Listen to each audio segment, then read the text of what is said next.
Present by SK5G Studio.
সভাপতি আমাদের প্রিয় দাদা মাহবুব দাদাকে অসংখ্য ধন্যবাদ।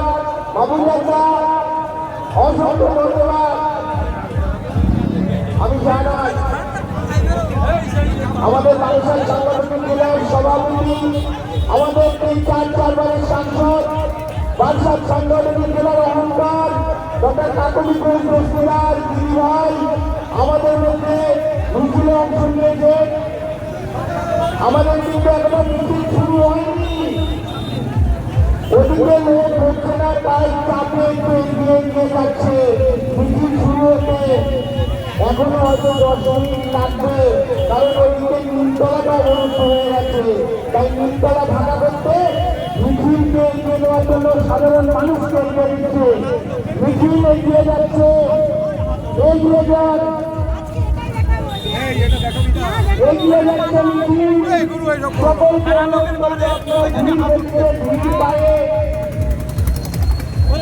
আপনারা এগিয়ে চলুন। আমাদের মধ্যে উপস্থিত আছেন বালুরঘাট সাংগঠনিক জেলার সভাপতি চারবারের সাংসদ ডক্টর কাকলি প্রস্তুতার, উপস্থিত আছেন বালুরঘাট জেলা পরিষদের অধ্যক্ষ আসাদুজ্জামান সাহেব, আমাদের মধ্যে উপস্থিত আছেন বালুরঘাট 1 নম্বর ব্লকের কনভেনার ইটা হক সরকার, আমাদের মধ্যে উপস্থিত আছেন আমাদের সর্বভারতীয় তৃণমূল কংগ্রেসের মনোনীত প্রার্থী এবং মমতা বন্দ্যোপাধ্যায়ের অত্যন্ত ঘনিষ্ঠ আমাদের সকলের প্রিয় আনিসুর রহমান।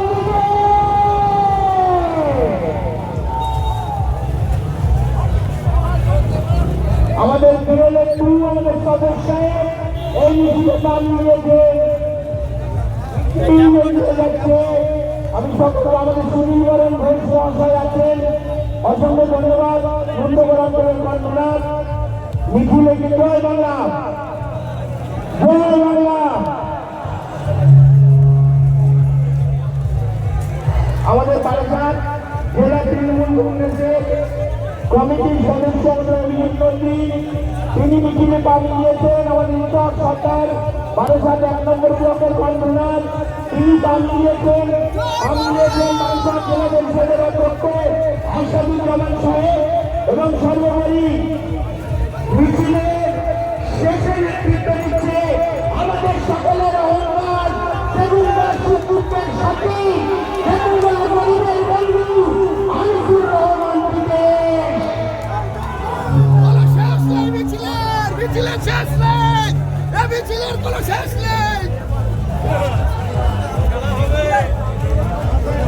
অসংখ্য শুভ অভিনন্দন জানাই তৃণমূল কংগ্রেসের সংগ্রামী বন্ধুদের, যারা মাঠে ময়দানে নেমে এই তৃণমূল কংগ্রেস দলকে প্রতিষ্ঠা করে, আর আমরা সাধারণ মানুষ যাদের নেতৃত্ব দিতে যাই আমাদের নিজেদের ব্যক্তিগত সম্পদ বলে আমরা সেটাকে মনে করি।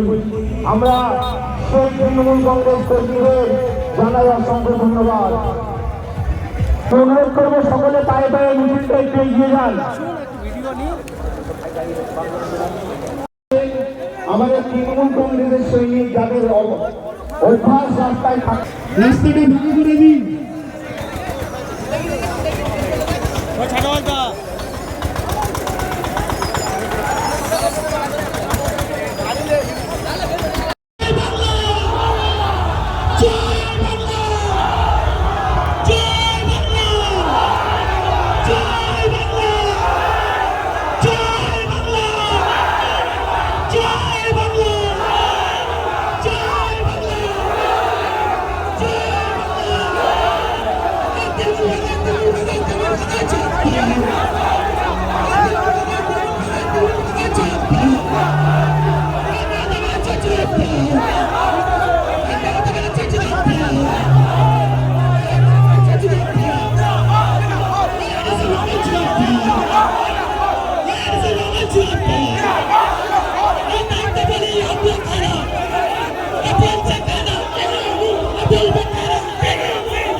আপনাদের সঙ্গে অন্যায় করেছি, দীর্ঘ 10 বছর আপনাদের সান্নিধ্যে নিতে পারিনি, আমায় ক্ষমা করবেন সহায়বাসী। আমি আপনাদেরকে সঙ্গে নিতে পারিনি, ভুল ছিল আমার ভুল ছিল। মমতা বন্দ্যোপাধ্যায়ের পরীক্ষিত সৈনিকদেরকে আমি কাছে টেনে নিতে পারিনি, তার জন্য হয়তো পারিনি, কিন্তু আজকে আপনাদেরকে বলে যাই, আজকে শপথ নিয়ে যাচ্ছি এই 20,000 মানুষের সামনে, দেগঙ্গার আপামর তৃণমূল কংগ্রেস, দেগঙ্গার আপামর সাধারণ মানুষ, এই সোয়াইশেখপুরের আপামর সাধারণ মানুষের দায়িত্ব দায়ভার আমি আজ থেকে আমার কাঁধে তুলে নিলাম।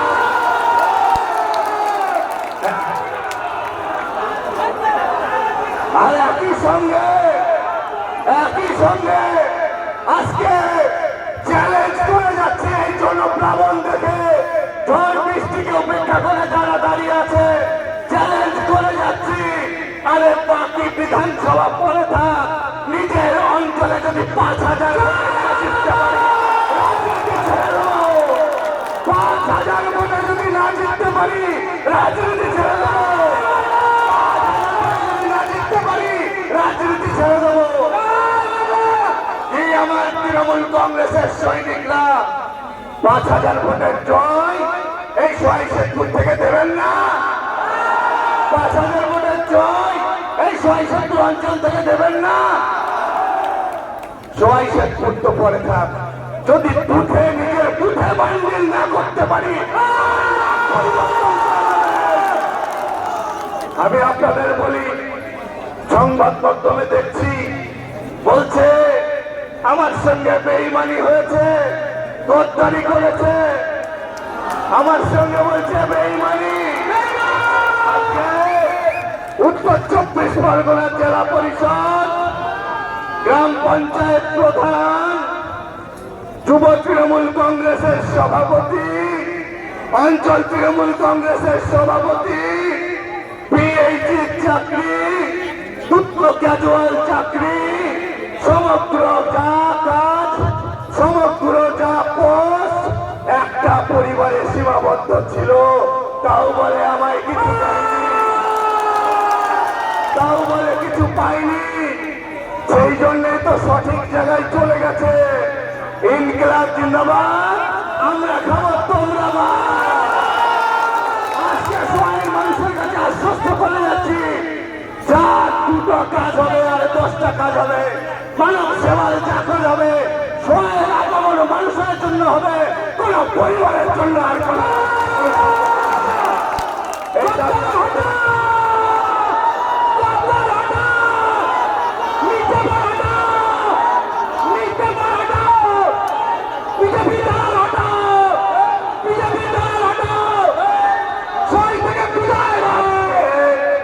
মমতা বন্দ্যোপাধ্যায় মিথ্যা। 3 দিন আগে পর্যন্ত জননেত্রী মাননীয় মুখ্যমন্ত্রী দেশনেত্রী ছিল, আজকে গদ্দার হয়ে গেছে। 3 দিন আগে পর্যন্ত কন্যাশ্রী বিশ্বশ্রী ছিল, আজ কন্যাশ্রী মিথ্যা। 3 দিন আগে লক্ষ্মীর ভান্ডার আমার মায়ের সম্মান ছিল, আজ লক্ষ্মীর ভান্ডার ভিক্ষা। 3 দিন আগে কৃষক বন্ধু মানুষের পাশে দাঁড়ানোর একটা প্রতিশ্রুতি ছিল, আজ কৃষক বন্ধু মানুষের ভিক্ষা।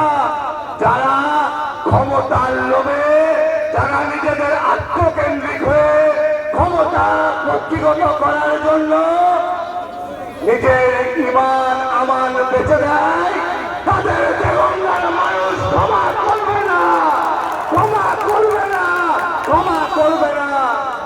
আমি কৃতজ্ঞতা আবারও জানাচ্ছি, আমি কৃতজ্ঞতা জানাচ্ছি দেগঙ্গার আপামর তৃণমূল কংগ্রেস পরিবারকে। দীর্ঘ 10 বছর মানুষের পরিষেবা দিয়ে মানুষের জন্য কাজ করার চেষ্টা করেছি। লকডাউনের সময় থেকে নিয়ে বিভিন্ন সময় যেভাবে মানুষের পাশে থাকার দরকার সেভাবে থাকার চেষ্টা করেছি। আমি আজকে আপনাদের কাছে 1 মাস সময় চেয়ে নেব।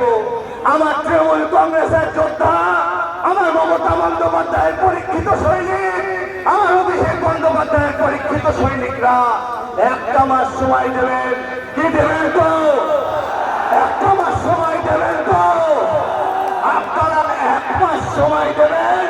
আজকে পরম স্রষ্টার শপথ নিয়ে আপনাদের সামনে হাত তুলে শপথ নিয়ে বলছি, আপনারা 1 মাস দেবেন, পরের 7 মাস আমি আপনাদের রিটার্ন দেব, পরের 7 মাস আমি আপনাদের রিটার্ন দেব।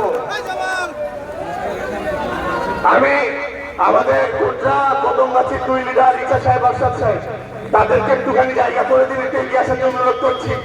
আর আজকে যে উচ্ছ্বাস, আজকে যে উচ্ছ্বাস, আজকে যে বৃষ্টি উপেক্ষা করে উচ্ছ্বাস, শুধু সময়ের অপেক্ষা 3 নম্বর পার্টিতে পরিণত করবার ইন্ডিয়ান সেকুলার ফ্রন্টে। দেগঙ্গার মাটিতে 3 নম্বর পার্টিতে পরিণত করবো। দেগঙ্গার মাটিতে এই সাম্প্রদায়িক দলে 1 ইঞ্চি জায়গা দিচ্ছি না, দেব না। 1 ইঞ্চি জায়গা দিচ্ছি না, 1 ইঞ্চি জায়গা দিচ্ছি না। প্রাণ থাকতে তৃণমূল কংগ্রেসকে ভাঙতে দিচ্ছি না, রক্ত থাকতে মামাটি মানুষকে ভাঙতে দিচ্ছি না। আমি আপনাদের সকলকে আমি আপনাদের সকলকে আমার অন্তর থেকে কৃতজ্ঞতা অভিনন্দন জানাই।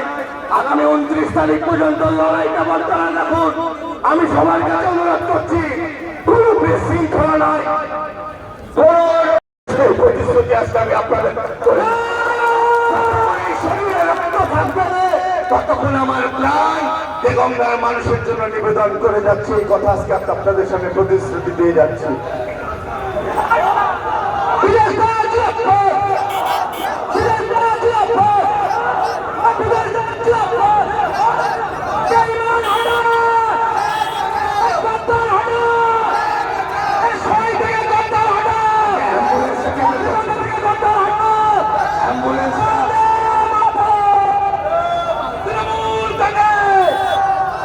আজকে এই বৃষ্টিতে সবাই থেকে পাপ ধুয়ে গেল। আজকে এই বৃষ্টি শুধু পাপ ধোয়ার জন্য আজকে আমার আমার আমার সোনার টুকরো ভাইয়েরা, আমার মমতা বন্দ্যোপাধ্যায়ের সৈনিকরা অ্যাম্বুলেন্সটা বের করে দাও। আমার সোনার টুকরো ভাইয়েরা অ্যাম্বুলেন্সটা বের করে দাও।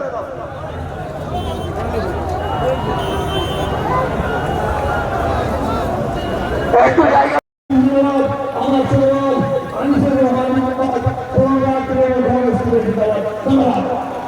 অসংখ্য ধন্যবাদ। আমি খুব সংক্ষেপে আমাদের নেতা ঈশা হক সরকার সাহেব উপস্থিত সকলকে হাজার হাজার সালাম এবং প্রণাম। সবাইকে অভিনন্দন, শুভেচ্ছা, ভালোবাসা, সালাম প্রণাম জানিয়ে একটা দুটো কথা বলি। প্রথমে বলি, আপনার এই পুষ্প বৃষ্টির নিচে ভিজে ভিজে যেভাবে আপনারা ধৈর্য ধরে আমাদের বক্তব্য শুনছে, তার জন্য আপনাদের লাখ লাখ সালাম এবং প্রণাম। যারা ধৈর্য ধরে বৃষ্টির মধ্যে দাঁড়িয়ে বক্তব্য শুনতে পারে, তারা 29 মে এই সরকারি তারা কিন্তু ভোটে গিয়ে ধৈর্য ধরে ভোট দিয়ে আইএসএফ বিজেপিকে পরাজয় করে দেবে। এক থেকে 26 ভোটরা এক থেকে শুরু হবে, 2, 3, 4, 5 যখন যাবে, এত রাম ভোটটায় 26 পর্যন্ত সেরাম তারাগরের ক্ষমতা আইএসএফের নেই। 27 থেকে শুরু হবে কদমগাছি, কদমগাছিকে রানের উপরে রান আরো তুলে দেবে তরুণ। সেই রান তারাগরের ক্ষমতা আইএসএফের থাকবে না। মাথা কোমর ভেঙে তারা কাউন্টিং টেবিল ছেড়ে পাইবে পালিয়ে যাবে। করেনি, তাই আমি চলে এসেছি আইএসএফে। তারা আমাদের দায়িত্ব হলো ওই অকপ সম্পত্তি দেখে নেওয়া। আর একটা জিনিস বলে দিন, অপপ্রচার আছে, যেটা আইএসএফ নৌসাদ ভাইরা যেটা সিপিএম অপপ্রচার করেছে নৌকাপকে, সেটা সম্পর্কে শুধু একটা কথা বলে শেষ করবো। অকপ সম্পত্তি আপনাদের মাঠ কাটা হয়েছিল 80 থেকে 83, 84, 84 সাল মাঠ কাটা যখন হয়েছিল, তখন কিন্তু তৃণমূল কংগ্রেস ক্ষমতায় আসেনি, তখন বামফ্রন্ট ছিল। সেই সময় কিন্তু মাঠ কাটা হয়েছিল। সেখানে মসজিদ, মাদ্রাসা যা আছে আপনাদের সেখানে পর্চা যা আছে দেখে নেন। এটা ফেরাচ্ছিল, এটা ফেরাচ্ছিল। রিজার্ভ ব্যাংকে কোটা কদমগাছি আছে, আমার 20,000 মা বোনের আছে। এটা তো শুধুমাত্র